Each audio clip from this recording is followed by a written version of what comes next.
Dante, ano ang mga detalye nitong ginagawang investigasyon ng BIR kaugnay sa tax compliance nitong mga kontraktor ng flood control projects?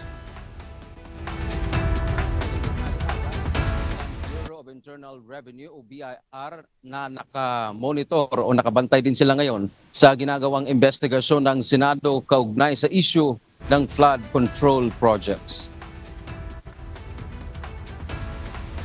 Ayon kay Commissioner Romeo Lumagi Jr., tinitingnan nila ang mga nabanggit ng mga kontraktor ng proyekto o ang mga nasa listahan. Paliwanag nito, gumagawa rin sila ng investigasyon pagdating sa tax compliance o pagbabayad ng buwis ng mga ito sa pamahalaan dahil ito ay saklaw ng kanilang mandato. Hihingi ng mga dokumento ang BIR para mapag-aaralan ang tax payments sa mga proyekto na kanilang pinasok.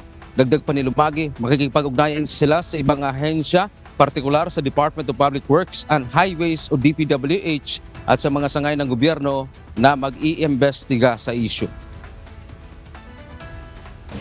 Gaya na nasabi ko, nakasubaybay tayo sa lahat ng mga ginagawang investigasyon at hihingi rin tayo ng mga dokumento patungkol dyan sa mga proyekto na yan at para makita natin talaga at mabusisi kung kamusta ba ang naging tax compliance ng mga contractors ito sa mga proyekto. Aga kanina ay naghain ng tax evasion complaints ang Bureau of Internal Revenue o BIR dito sa DOJ na nagkakahalaga po ng mahigit 700 million pesos. Laban ito sa ilang personalidad at mga negosyo na sangkot sa pagbebenta ng illicit o illegal na mga vape products. At ang mga respondent ay mula sa iba't ibang lugar sa Luzon, Visayas at sa Mindanao. Yan ang ating update mula dito sa Maynila. Balik sa iyo, Aga. Maraming salamat, Dante Amento.